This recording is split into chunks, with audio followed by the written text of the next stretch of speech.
The Chargers just strung together their third straight dominant defensive performance, and they have clinched a playoff spot in Week 16. We will get to see the Chargers and Justin Herbert in the playoffs in 2022. You are Locked On Chargers, your daily podcast on the Los Angeles Chargers, part of the Locked On Podcast Network, your team every day.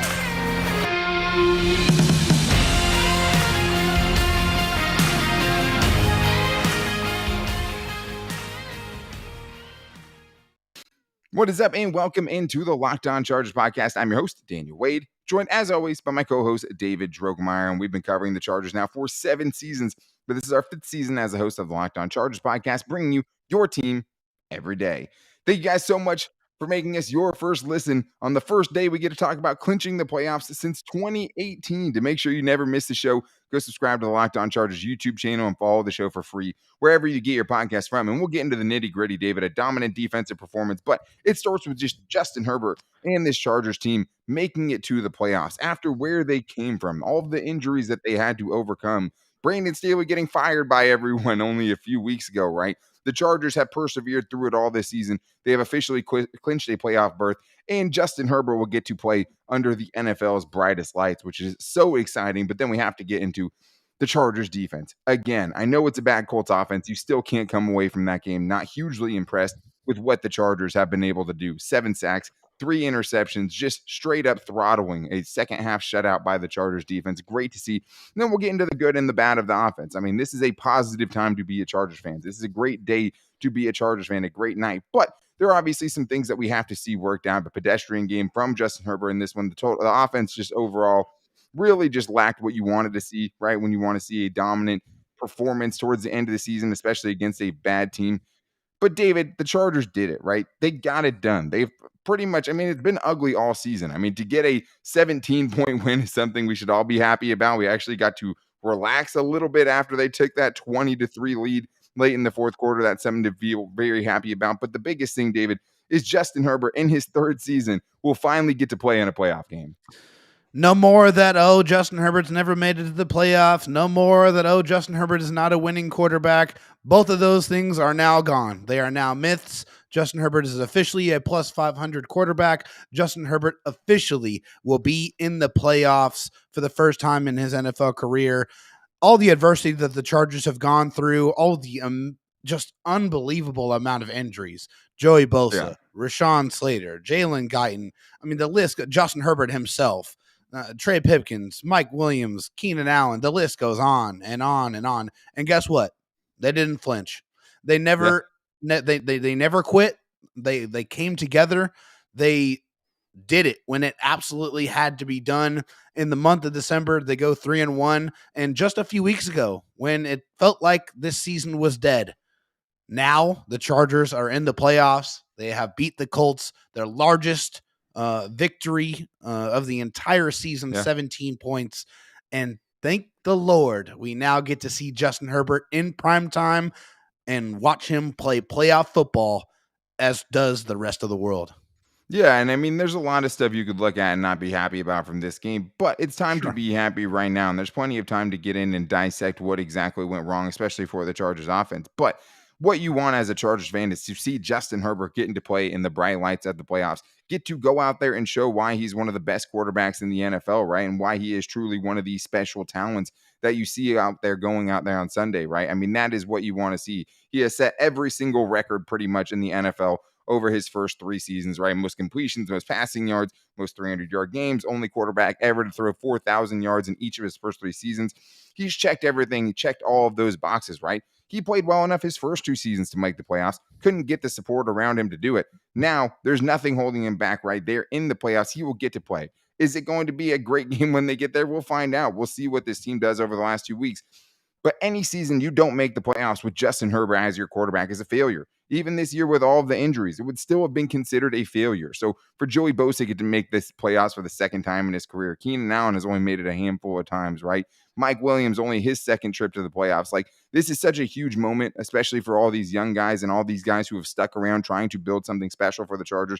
So to come from where they were to be literally on life support, right? Percentages in the teens as far as them making the playoffs after back-to-back losses against the 49ers and the Cardinals, having it bounce back and losing, or 49ers and the Chiefs winning against the Cardinals and then going back and losing the next week against the Raiders when you have a chance to pretty much throw your hat in the ring for a playoff spot. It's been an up and down season so far this year, but David, to come from where they were to be where they're at right now is hugely a great thing for this organization and a step in the right direction. It is. It's a huge step in the right direction, and I think we need to give some credit to the head man in charge, to Brandon Staley. In his second season as the head coach of the Chargers, he brings his team to the playoffs. And I mean, it was not easy. And I told you, I mean, this was a roller coaster of a season. I mean, ups and downs and just an unbelievable amount of adversity. But this team is battle tested now. I mean, it just seems like there's nothing they haven't been through, nothing they haven't seen or experienced. And they're peaking at the right time. They're playing their best quality football on defense. They're getting healthier when it all matters. I mean, you want to be as healthy as possible and playing your best football as you possibly can heading into the playoffs. And the Chargers are doing that right now. I think Brandon Staley has a lot to do with that. The players taking accountability and doing those player-led meetings have a lot to do with that. But hey, the Chargers have finally got back to the playoffs. It feels like it's been forever, but the wait is over, man. I'm super excited to watch the Chargers in the playoffs. I mean, this will be the second time the Chargers have made the playoffs since we've been covering the team. That's over 7 seasons, right? Like, it's crazy. 2018 was the only season where that 12-4 kind of miraculous year where we got to see this team play in the playoffs. Brandon Staley gets it in his second season, and he does deserve his flowers because not only has he gotten the buy-in from his defense, obviously, right? Yeah. I mean, this is a defense that is playing at the best we've seen it, and I don't know how long. I mean, this is the best 3-game stretch, and we'll talk about how dominant it was. But he's gotten a buy-in from the entire team to keep this team grounded, to keep this team's resolve up when you have the tough losses to the Niners, to the Chiefs, to the Raiders, and to go through what this team has had, to go through the injuries and to keep having these players believe that this can be a playoff squad. That's huge. I mean, I'll give Brandon Staley credit for that. I mean, you could say that's kind of cliche, but like Brandon Staley took this injured roster to the playoffs. That's a huge step in. Even though I know a lot of fans wanted Sean Payton a couple weeks ago, right? And he's been lurking around the Chargers for a while. Like, this is a monumental moment for Brandon Staley and his future with the Chargers, right? And just, I think, shows you what kind of coach this is. Like, the Chargers everyone wanted to fire Brandon Staley. I think he has shown over the last 3 weeks exactly why he was hired. Absolutely. And the contributions that he's gotten and had to get from guys that he wasn't expecting or they weren't expecting to have as much of an impact on this team as they were before the season started. I think that's the mark of a true coach. I mean, we talked about being able to get more out of your players and be able to see tangible development. I think there are several different examples that you can point to and say that guy has gotten much better under Brandon Staley. Michael Davis being one of the biggest shining examples of that. He has really blossomed. Kyle Van Noy playing some of his best football. I mean, definitely that I've ever seen, especially lately. I mean, several guys, Braden Fehoko. I mean, just so many different contributions from guys that you weren't expecting to make the impact. They were forced into action, and Brandon Staley got their best.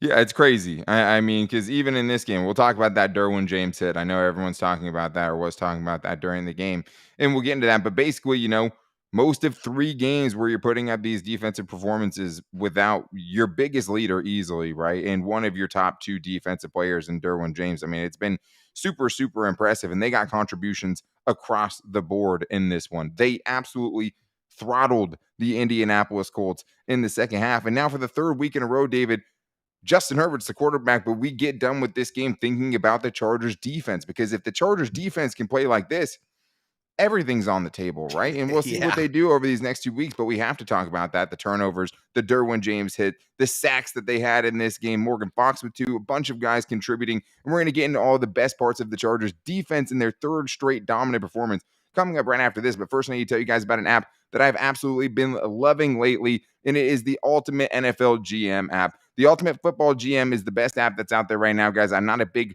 phone game guy, but I have been putting way too much time into the Ultimate Football GM. If you've ever dreamed about becoming an NFL GM and managing your own franchise, you have to get the Ultimate Football GM because you are in charge of hiring the right coaches and coordinators, trading players, making draft picks, and navigating your franchise through free agency, the draft, and all the ups and downs that come with an NFL season. I mean, there will be some things that happen and you're like, yes, I've seen the Chargers go through this exact thing. So if you want to prove that you're a better general manager than someone like Tom Telesco, you can do it on the Ultimate Football GM app. You can do everything you want to. It's the most challenging and realistic football sim that I've ever played. Locked On Chargers listeners right now get a 100% free boost to their franchise with the promo code Locked On, all caps in the game store. That's Locked On in all caps. So make sure you guys check it out today. To download the app, just visit ultimate-gm.com or look it up on the app stores. That's ultimate-gm.com. Ultimate Football GM. Start your dynasty today. Well, David, now we get to talk about the Chargers defense. I mean, this team lives and breathes with, Justin Herbert, and we'll go as far as Justin Herbert can take them. But one of the great things about the last 3 games, even if Justin Herbert hasn't played fantastically, even if he hasn't been heroic, which, up until this game, I think he's had some good games, right? That maybe the box score doesn't really show whatever the last few. Justin Herbert was okay in this game, right? Missing throws, but had a lot working against him offensively as well. The defense was the star of the show here, David. And I mean, now over the last 3 games, this Chargers defense has given up 11 points per game on average. In this game, they come out, the bold prediction comes through. Of course, they couldn't come through on my offensive bold prediction, which was just too bold, right? A third quarter touchdown could never happen. But defensively, the Chargers came through, got the second half shutout. I mean, they absolutely tortured Nick Foles in this game. That was outstanding to see from this team. I mean, this team might have found its identity, and it's on the defensive side of the ball lately. Yes, they have. I mean, 3 points. I mean, wow. I mean, what a performance. And I think it goes back to one of the things that they've done extremely well these last 3 games, and that's getting off the field on third down. It has been great. I mean, just unbelievable. The Raiders game, actually, I mean, going back to the last 3 or 4, I mean, getting off the field on third down, I mean, 3 of 11, 0 for 10 in this game, Daniel, just absolutely dominant. They could not continue drives to save their life. They got their butt whooped. I mean, that's really what happened. The Chargers dominated in every single facet. They had no time to throw the football. They had absolutely no separation. It just seemed like the Chargers were on them. They knew what was happening. When you see those interceptions that happened where it's like, oh, well, he knew exactly where the quarterback was going with that one. When I saw the Asante Samuel Jr. one, that's what came to mind. It was like, hey, they knew exactly what was happening, and they made the play, and they called the right defense to be able to get that ball and give it back to the offense. The defense was just unbelievable in this game, and that's something that as we continue to march on towards the playoffs, is going to be extremely important. I mean, the defense, obviously we know defense wins championships, but the defense really shows up in the playoffs when you really, really need it. Yeah, and I mean, that was Brandon Staley's calling card, right? And that's what everyone had trashed him about, just like, hey, where's the good defense? That's what you were supposed to bring. Like, I get, the offensive frustrations. You're not an offensive guy, whatever. The defense has been so bad. How can you, justify bringing on a defensive coach like that? And then you get 3 games like this in 3 very, weird, different, unique situations. You get the pass-happy Miami Dolphins, who you absolutely shut Tua down in that game. Yeah. You get Derrick Henry coming into town trying to expose your biggest weakness, and you come away and win, only 14 points allowed in that game.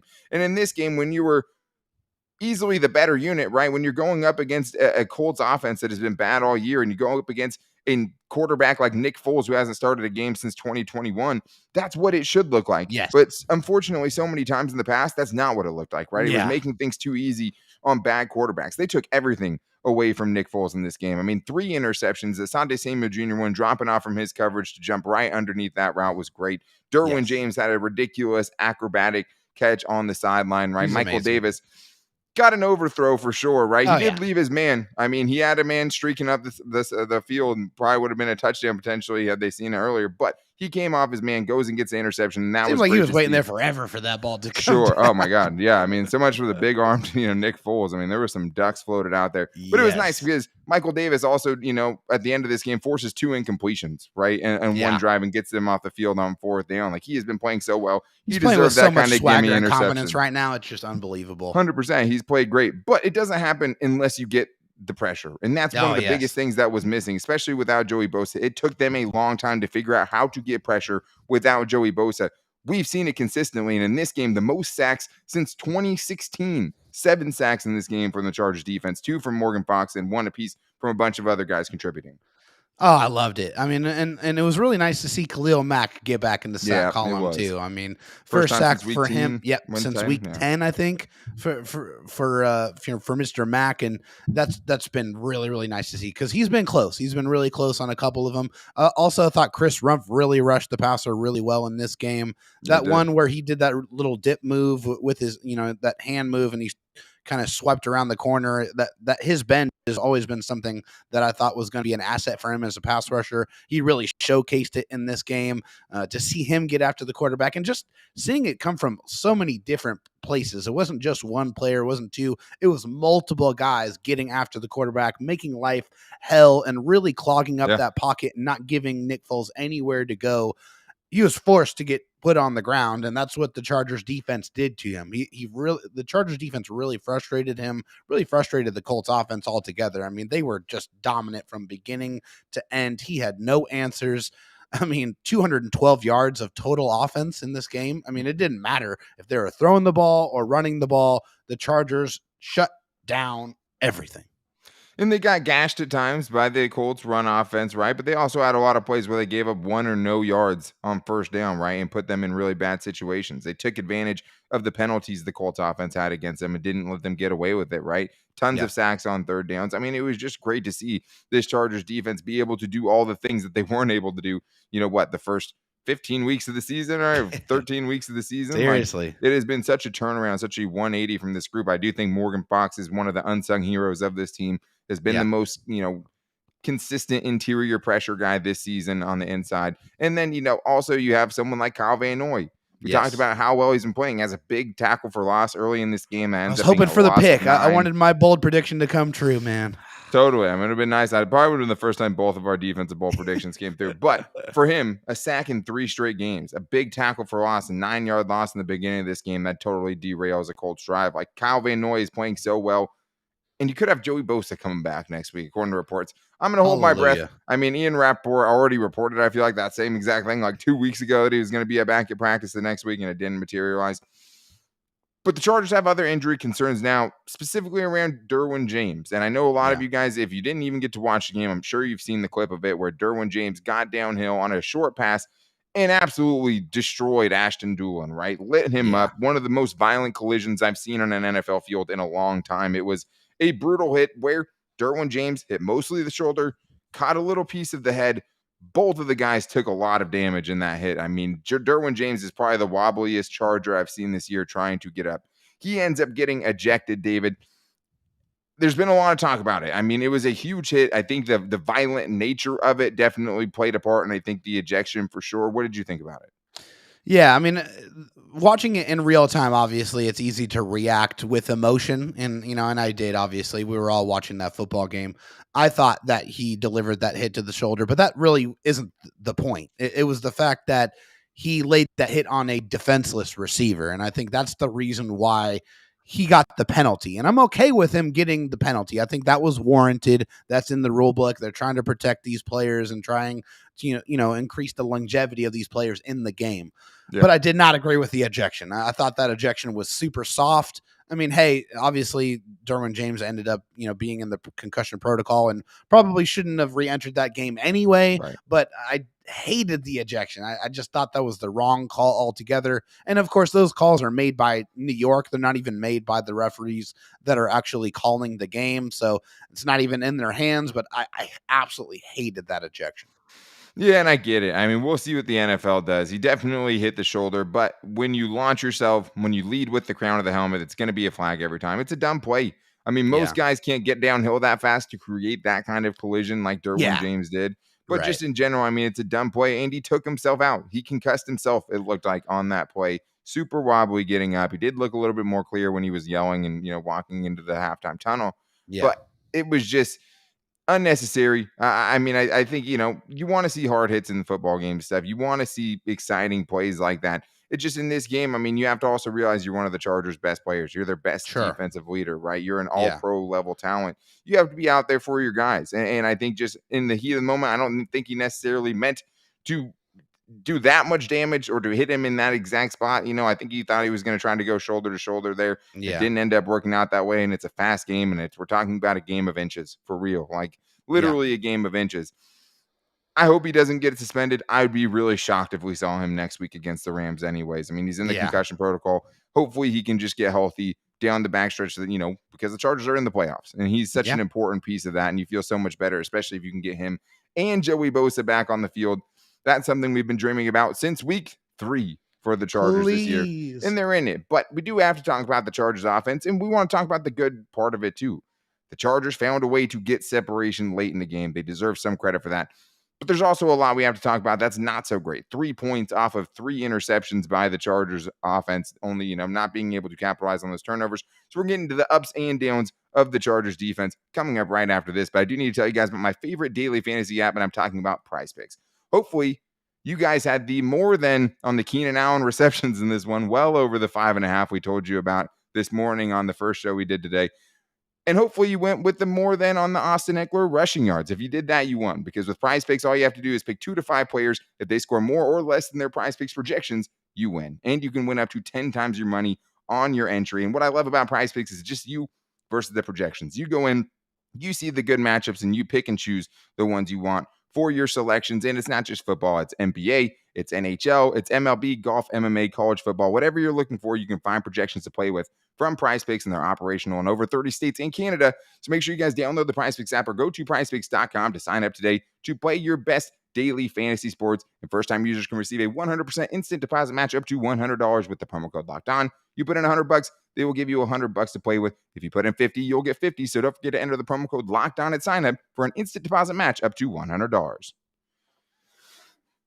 The Chargers offense, David. I mean, we've had too many conversations about the Chargers offense that just haven't been like, hey, Justin Herbert is fantastic. This offense is great. And I'm so excited that we get to watch it. Unfortunately, it almost never plays out that way for the Chargers. But I want to start with the positive here, right? I don't want to be totally negative about it because there were some good things about this game, right? And there's, a holding call away from a big play to Donald Parham, right? Justin Herbert gets a touchdown pass if Keenan Allen doesn't go maybe a centimeter out of bounds on that big fake trick play that we saw. And a trick play actually worked. That was great. It was great to see a trick play actually work. And it definitely seemed like it almost got blown up too. But I want to start with the good, David. And the good is that final drive. It took them a couple hacks to get it, but the Chargers finally got separation on one of their last drives. They go 12 plays, 88 yards, get a touchdown to take a 20-3 lead. And maybe the most encouraging thing about that drive is the Chargers ran the ball on 9 out of the 10 plays. No negative rushes on that drive. 6 of the runs ended up going for more than 5 yards. That was huge to see from this team who had really struggled to put bad teams away so far this year. Yes, thank God we can actually breathe a little bit easier in the fourth quarter for like once. 4 minutes of a game. Yeah, right. I mean, but even then, I'll take it. Okay, sign me up. Okay, because I mean, the bar is very low. My doctor has been tired of seeing me because my blood pressure has really been spiking a lot. You might have to retire from the show. No, I'm just kidding, obviously. But yes, it was wonderful to see that, like I said, the largest margin of victory for the Chargers this season, 17 points. And, the defense was a large part of it. But on offense, Austin Eckler, man, I mean, what can you say about this dude? He is just a machine. I mean, 2 more touchdowns to add to his list. The Chargers also running the football again in the red zone. I mean, kind of sucks. I'd like to see Herbie get a touchdown or 2. I mean, it's been a few weeks since he's had a passing touchdown, but hey, I'll take it. I mean, you're scoring touchdowns, you're scoring points, you're kind of imposing your will down in that red area, and it's been working. I mean, it's been working, and then that's the most important thing. The Chargers' red zone offense was a problem. They said, hey, we're going to run the football more in the red zone, and that's exactly what they've done, and it has worked. So credit where credit is due in that situation. Austin Eckler, man, just so fun to watch him play football. 2 more touchdowns to add to already his AFC lead. He's fantastic. Unbelievable that he's not a Pro Bowler. It just doesn't make any sense. Yeah. But he is really, really exciting to watch. Yeah, 16 touchdowns now on the season for Austin Eckler. I mean, 36 since the start of 2021. The dude ridiculous. Is incredibly underrated, and I mean, is one of the heartbeats of this Chargers defense. And he just gets so physical down there in the red zone. Overall, this is the thing about the Chargers red zone. 2 out of 4 is fine. It's whatever. I think they should be better than that, and they missed opportunities in the red zone. When you try to run it every time, though, it worked out great twice, and you ran the ball 3 straight times on a goal-to-go situation and got in the end zone. The one time you didn't, though, you ran the ball twice, didn't get much out of it, and only let Justin Herbert throw into the end zone on 1 of the 3 plays, right? And that's just not good enough. I don't like that. Red zone trips where Justin Herbert, I think, threw it into the end zone twice, the 2 times that they ended up having to settle for field goals. That's just not good enough, right? And the play calling and especially the passes that they're calling down there are just not good enough. Justin Herbert should not be ending games with 0 touchdowns. But the other part of it is they're not scoring from outside of the red zone as well, which is the other reason he doesn't have the touchdowns, right? They're not being able to score from 20 plus yards out. And I mean, that 20 to 30 yard range, when you actually still have space to work with, is where a lot of teams are finding those touchdowns, and the Chargers have just not been able to do it. They're still lacking the explosive plays. And now, as you can tell, we're leading into the bad part of the Chargers offense. Before we get there, though, got to give a shout out to Keenan Allen. I'm sorry. Got to give a shout out to Keenan Allen. Keenan Allen was fantastic in this one. He goes for over 100 yards in this game. Money on 3rd and 4th down. It's almost not fair. I mean, to see what he does converting first downs for the Chargers, he's almost uncoverable. It just seems like he reaches that Super Saiyan mode and just says, you're not going to beat me on 3rd down. I'm going to keep these chains moving, and there's nothing you can do about it. So, yeah, before we get to the bad, which there is some bad to talk about, shout out to KA13 for just being a beast. I mean, in the 2 third downs where he didn't convert, one was tipped up by a linebacker. Obviously, you'd like to see some more space there. And most of all, you'd like to see the Chargers not run stick on 3rd and 5 because they always do it. And every team in the NFL knows it's coming, which is why Justin Herbert had like his 8th tipped interception of the season where it's bouncing off somebody. It's absolutely infuriating. I hate it. And the other one where the ball hit the ground when Justin Herbert found Keenan Allen. It could have been a better throw for sure. Thought he possessed it, though. Honestly, I didn't get see it. the ball hit move. the ground. I mean, if you're going to say, hey, if they're possessing it and it hits the ground, the ball doesn't move, that's a catch. I mean, that's a catch to me. I know maybe that's homer. I don't know. But to me, it seemed like a catch. I didn't see that ball ever move. Should have been another first down. Chargers should have had another explosive play. Donald Parham, we talked about. A couple more first downs where you'll see what happened. Justin Herbert.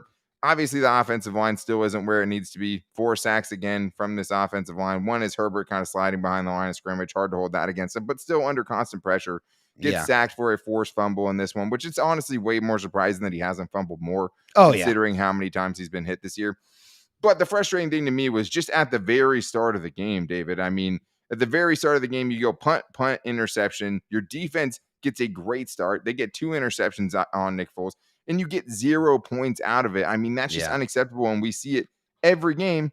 And then you also see it again in the 3rd quarter where, again, the Chargers fail to score a touchdown in the 3rd quarter. They get a field goal basically only set up by an Asante Samuel Jr. interception, and they probably go scoreless again in the 3rd quarter. So that's 9 points in the last 9 third quarters for the Chargers. You're averaging 1 point per 3rd quarter and still no 3rd down touchdown since week 5. It's insane. It's infuriating. It's infuriating to watch the Chargers get those turnovers and not make them hurt, because that's going to be the difference one of these games. When you're going up against these really good AFC teams in the playoffs, you get a turnover, you have to capitalize. You have to make that hurt. You got to turn that into a touchdown. You got to really make them want to not make that mistake, which is going to lead them to make more mistakes. But the Chargers have yet to capitalize on it. And then, of course, what can we even say about the third quarter ineptitude that we haven't seen or said already? The one thing I will say is the penalties are killing them in the 3rd quarter too. I mean, they had 6 penalties for 60 yards in this game, and that holding call that was called on took Trey back Pipkins. the Donald Parham. Yeah, I mean 30+ yard gain. That sucked because I mean Donald Parham was kind of soft too, honestly. Open. Yeah. I mean, dudes wrap their arms around dude's shoulders all the time. Like, he wasn't noticeably gripping any cloth. I mean, it just didn't really, I didn't think, impede the rusher that much. Either way, I mean, Trey Pipkins was still pretty good in this game too. I mean, he's been really, really solid. He looks much healthier now. That's great. Zion Johnson won and lost some battles against DeForest Buckner on Austin Eckler's first touchdown. He manhandled him and uprooted a dude who's like 6'6", 300 pounds off the ground. Just moved him out of the way, right? And he lost his fair share too. And he's had a tough slate of defensive tackles to go up against. Matt Filer still hot and cold, right? And more cold this season, obviously, than last year. It's just frustrating, man. I mean, because I think you want to have a lot of faith in you this expect Chargers. so much more. You just expect so much more out of this offense. You know it is capable of so much more, and you know that the play calling is not helping, and you know the protection is not helping either. But you just expect so much more. You want to see so much more because you know it's there. Well, it just feels like, I mean, there's probably 5 or 6 times in this game where Justin Herbert just seems like he has no one open. Like, I'll have to go watch and, see the different angles and see the end zone cam and the all 22. But like, when Justin Herbert's sitting there and then he's trying to roll out and still looking. One of the 2 times he did throw in the end zone, what'd they run? They ran stick, where 5 guys are just standing there and he has to roll out and ends up being nothing. He tries to, he just basically throws out of the back of the end zone. Like, they're just not getting enough from Joe Lombardi. I mean, the trick play was nice, right? Being able to run in the red zone, pushing the right buttons down there. Dime too, just a 100%. Dime. Oh yeah, that flea flicker, I guess. Yeah, I mean, that was a dime to Keenan Allen, just out, right past the ouch. I mean, Keenan Allen's gotta stay in bounds there. He gotta stay. I thought he did. There, I mean, of course, it was probably close. the homer in me, but man, it sure looked like he walked the tightrope. Yeah. For sure. And I mean, we'll see. The Chargers should have most of their weapons back over these next couple of weeks. Let's see what they can do against the Rams defense that's playing okay. You're right. And the Broncos defense that played terribly. Maybe we'll see, hopefully they're not all coming around as, the martyr of Nathaniel Hackett falls by the wayside and they get around their interim head coach. Things look really bad over there. That's for sure. Oh, that's a dumpster fire. Oh my goodness. Hey, at least to be able to get out of the Russell Wilson contract. Oh, wait, they won't. But today is a day to be happy, Chargers fans. I mean, this was a gigantic win. We saw how easily it could slip away in 2021, David. I mean, that last 3-game stretch for the Chargers was really, really bad. The Texans game kind of kicked it off. This had a chance to be that Texans game, right? Like, this had a chance to be that ugly game that we all remember and are like, why couldn't you have won that one? There's not going to be any Week 18 heroics needed from Justin Herbert. The Chargers are in the playoffs, and they'll have some time to figure it out over the last couple of weeks to see if they can be more than just a one and done in the playoffs when they get there. And I think that's going to lead the Chargers buy or sell tomorrow. Are they a one and done team? Can they figure it out? Can they keep building on this defensive performance and potentially get Joey Bosa back and Rashawn Slater potentially come back now that we know the Chargers are in the playoffs? But David, Justin Herbert is in the playoffs. Let's go, baby. It's all you wanted to see, man. You want to see that dude get a chance. You don't want to see him only making it every 3 or 4 years like we saw too many times with Phillip Rivers down the end of his, the stretch of his career. Yeah. He deserves better. The Chargers have at least gotten him into the playoffs this year, and we'll see what happens. We'll see if they get healthier. We'll see if they start playing better. We'll see if things start to click offensively. But make sure you guys are back here tomorrow for the Chargers buy or sell with the biggest stories and overreactions that we can talk about to make sure you don't miss it. To make sure you don't miss post-game shows like this, make sure you're subscribing to the Locked On Chargers YouTube channel and following the show for free wherever you get your podcast from. You can also find the show on Apple Podcasts, Spotify, wherever you get your podcast, and on all of our social media. You can hit us up on Twitter at Locked On LAC. You can find me on Twitter at Dan Talk Sports, and David Drogmeyer's DMs are always open at Dro Talk SD. You can also find us on our Locked On Chargers Facebook page and at Locked On Chargers on Instagram. Thank you guys so much for making us your first listen on this playoff bound show today. If you guys need a second listen, make sure to check out Locked On Sports Today. The biggest stories around the sports world in 20 minutes or less, plus instant reactions, game recaps, and the Locked On's take of the day with Peter Bukowski. Definitely worth checking out to keep you up to date with everything. But this is it, David. Chargers are in the playoffs, and we have a couple weeks where we don't have to stress about the Chargers winning or losing. They will make it. Hopefully they can make what a run. What am I going to do? Even bump up into the 5th seed, right? I mean, I'll be at the game, so at least that can't be like the game next week against the Rams. I won't be going to the game that like keeps the Chargers out of the playoffs, right? So I hope to see you guys all there this weekend. Me and my dad are going to the game. Super excited about that. But we'll be back with you guys tomorrow with our Chargers buy or sell as we are every week. Until then, take it easy and go Bolts.